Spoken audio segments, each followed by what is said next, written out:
Tonight on NiteBeat. Christmas can be a stressful time for any family, but it can be particularly so for interfaith families, one side Jewish, the other side Christian.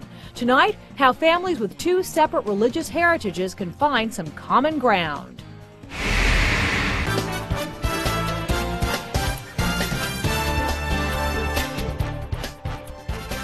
Now, live from CNA, the Comcast network, this is NiteBeat with Barry Nolan. Well, this is the last day of Hanukkah, so half of the dilemma is now past for members of interfaith families. Families where one spouse is Jewish, the other is Christian. Coming up next on NiteBeat, how you can keep your traditions, keep your faith, and keep the in-laws happy.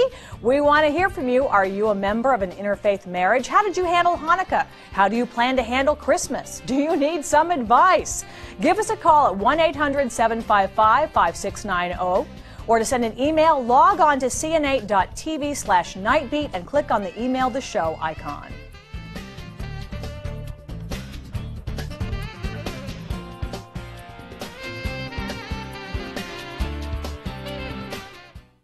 Okay, have you finished your Christmas shopping yet? If you know what I'm referring to, chances are you're a member of an interfaith family where one side is Christian, the other side is Jewish. It's a lot more common than it used to be, and often this can create conflict among families this time of year. Even though tonight is the last night of Hanukkah, we feel since Christmas isn't far off, we can still help at least half of you interfaith families out there.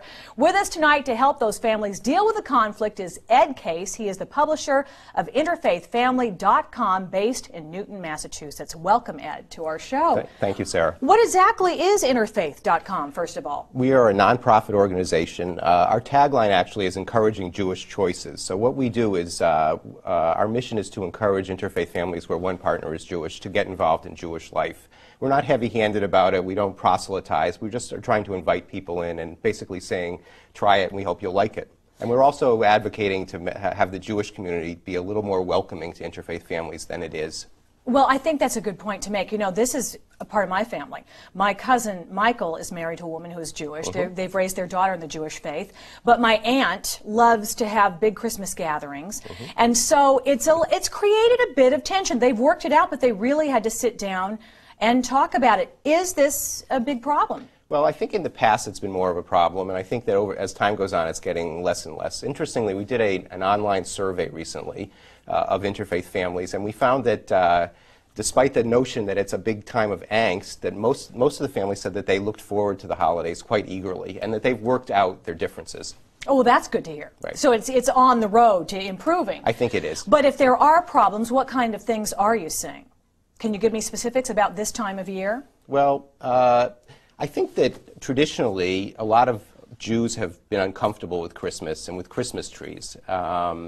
And a lot of Jews are concerned that interfaith families that participate in Christmas celebrations, the children won't turn out to be Jewish. So I think that explains why a lot of the attitudes coming from the Jewish side are concerned. I think fortunately what we found in our survey and what we hear from people on interfaithfamily.com is that they find that they can participate in Christmas celebrations and it does not adversely affect the Jewish identity of their children.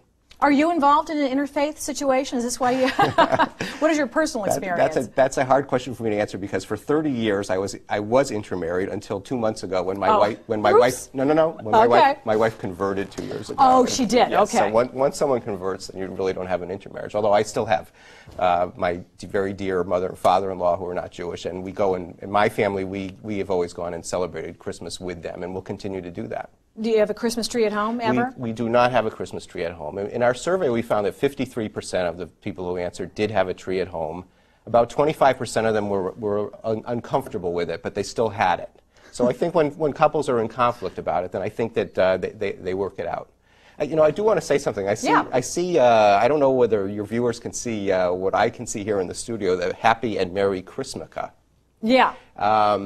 I actually think that Is that a problem? Christmaka is a new thing. It started on a TV show, and now this year there's someone who's selling Christmaka cards. I think Christmaka is not a good idea because Christmaka, by definition, as you can tell, it's a blending together of two traditions that really are distinct. And I think it takes away the integrity of Hanukkah, which has its own set of traditions, and it takes away the integrity of Christmas also. And I would much rather If an interfaith couple asked me my advice, I would say it's fine to celebrate Christmas and to participate in and to celebrate Hanukkah also.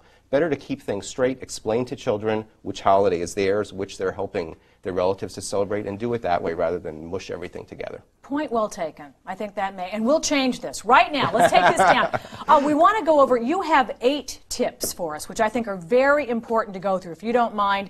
Starting with number 1, about, and you've touched on it already, but to help families out, first of all, to deal with this issue, respect the subsequent religions, correct? Right. I think what we do is as I say, we encourage interfaith couples to raise their children with a Jewish identity.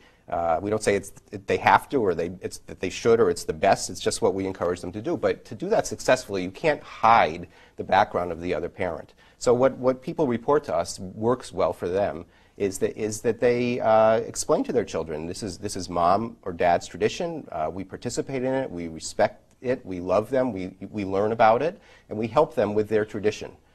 If they say you're Jewish and Hanukkah is your holiday, but we go and celebrate Christmas with mom or with dad. And I think that works out for the couples that we hear from. Tip number 2 is really focusing on the children's needs, to really keep that in mind and don't battle it out between the parents. Can you talk about that a little bit? Well, one thing about that is the gift giving, actually.